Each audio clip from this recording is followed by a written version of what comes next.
आज की क्लास का टॉपिक है losses of induction motor. Induction motor के हानियाँ। तो हम लोग जानते हैं कि मोटर या किसी भी मशीन में जो लॉस होते हैं वो ऊष्मा यानी कि हीट के रूप में होते हैं, इसलिए इसे ऊष्मा और हीट एक एनर्जी है, इसलिए इस लॉस को हम लोग एनर्जी और पावर लॉस के नाम से जानते हैं। तो आइए हम लोग देखते हैं इंडक्शन मोटर में कौन कौन से लॉस होते हैं। तो हम लोग पहले पढ़ चुके हैं किसी भी मोटर के दो मुख्य भाग होते हैं, एक स्टेटर और दूसरा रोटर। तो ये जो लॉसेस होंगे वो दोनों जगह होंगे, स्टेटर पे भी होंगे और रोटर पे भी होंगे। तो अब हम लोग देखते हैं कौन कौन से लॉस होते हैं। लॉस को दो भाग में बांटा गया है, एक कांस्टेंट लॉस यानी कि स्थिर लॉस और दूसरा होता है वेरिएबल लॉस यानी कि परिवर्तनशील लॉस।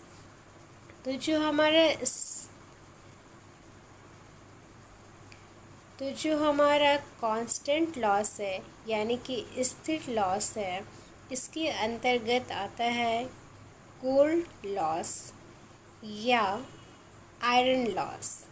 तो क्या क्या सुने आप लोग, जो स्थिर लॉस होता है उसमें आता है कोर लॉस और उसको हम लोग आयरन लॉस के नाम से भी जानते हैं। और इस आयरन लॉस के अंदर होता है एक एडी करंट लॉस और दूसरा हिस्टैरिसीस लॉस।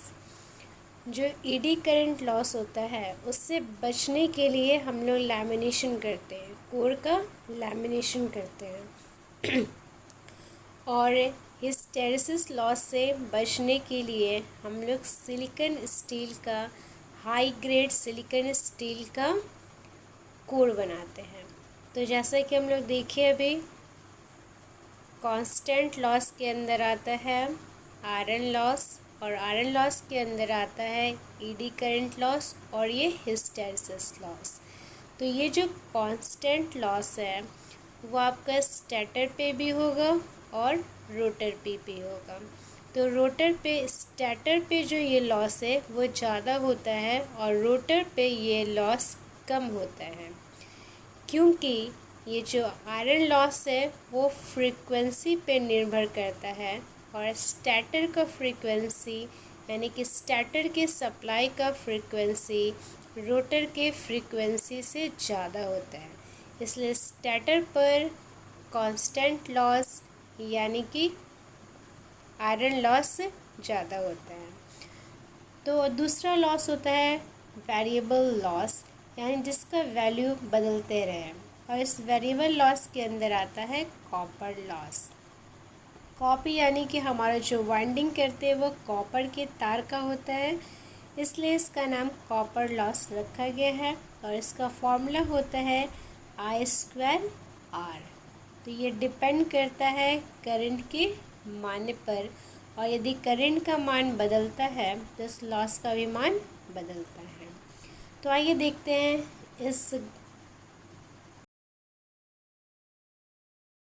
इस ग्राफ को। तो जैसा कि देख रहे हैं हम लोग, मोटर को इनपुट देते हैं इलेक्ट्रिकल के फॉर्म में।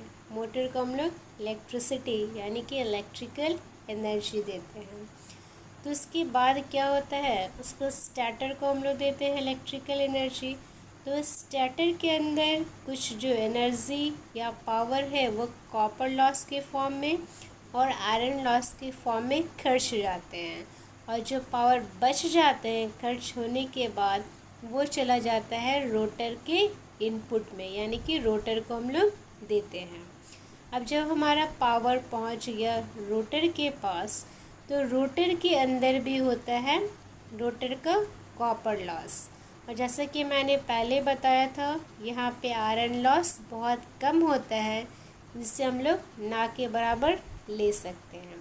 अब रोटर पे जो हमारा कॉपर लॉस हो गया, तो जो बच गया वो बन जाता है मैकेनिकल पावर के फॉर्म में मिल जाता है रोटर को, क्योंकि रोटर घूमने लगता है तो वहाँ पे बन जाता है मैकेनिकल पावर। अब ये जो मैकेनिकल पावर है उसमें क्या होता है, रोटर का पार्ट्स घूमता है और इस घूमने के कारण वहाँ पे एक विंडेज लॉस होता है और दूसरा फ्रिक्शन लॉस होता है। यानी कि घर्षण के कारण जो रोटर का पार्ट्स है वो घर्षण के कारण उसमें फ्रिक्शन लॉस और विंडोज लॉस होता है। फाइनली जो पावर मोटर को मिलता है वो हो जाता है मोटर आउटपुट, जिसके कारण हमारा मोटर घूमता है। चलिए देखते हैं अगले टॉपिक को।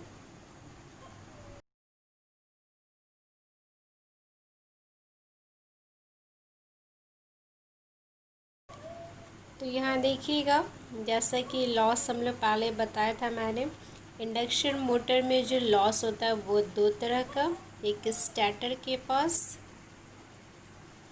और दूसरा रोटर के पास, और तीसरा विंडेज और फ्रिक्शन जो रोटर के घूमने के कारण बनता है। तो पहले हम लोग देखते हैं स्टैटर लॉस। स्टैटर लॉस के अंतर्गत दो प्रकार के लॉस आते हैं जो मैंने पहले बताया था, एक कॉपर लॉस और दूसरा आयरन लॉस। तो कॉपर लॉस क्या होता है, ये वाइंडिंग, यह लॉस स्टेटर की वाइंडिंग के रेजिस्टेंस के कारण होता है। जो वाइंडिंग हम लोग करते हैं, तो वाइंडिंग यदि कोई भी कंडक्टर है तो उसमें कुछ ना कुछ रेजिस्टेंस होता है, इसलिए वो उसी रेजिस्टेंस के कारण वोल्टेज ड्रॉप होता है और हीट होता है। तो स्टैटर कॉपर लॉस का फॉर्मूला होता है आई स्क्वायर आर। यहाँ आई करंट है और आर रेजिस्टेंस है। दूसरा लॉस होते हैं iron loss.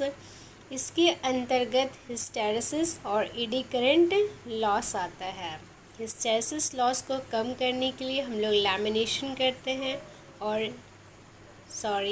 Eddy current loss को कम करने के लिए हम लोग लैमिनेशन करते हैं, और हिस्टैरिसीस लॉस को कम करने के लिए हम लोग सिलिकॉन स्टील का यूज़ करते हैं। दूसरा है रोटर लॉस।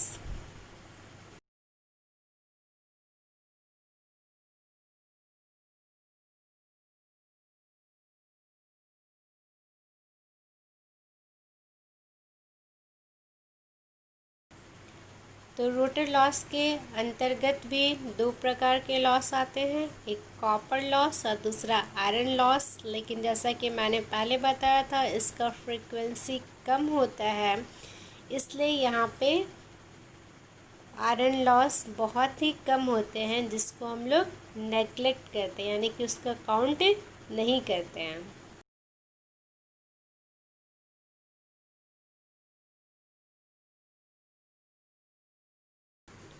और तीसरा है विंडेज और फ्रिक्शन लॉस। तो ये होता है, जो रोटर घूमते हैं तो हवा में रुकावट या उसका भाग जो घर्षण करता है उसके कारण ये लॉस बनते हैं। अब हमारा नेक्स्ट टॉपिक है power stage in an induction motor.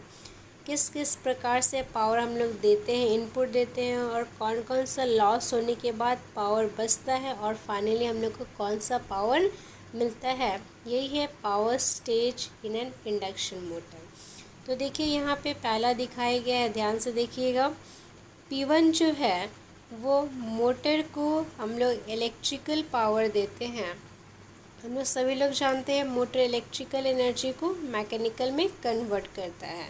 तो ये जो इलेक्ट्रिकल एनर्जी हम लोग स्टार्टर को देते हैं, तो इसे P1 से दिखाया गया है।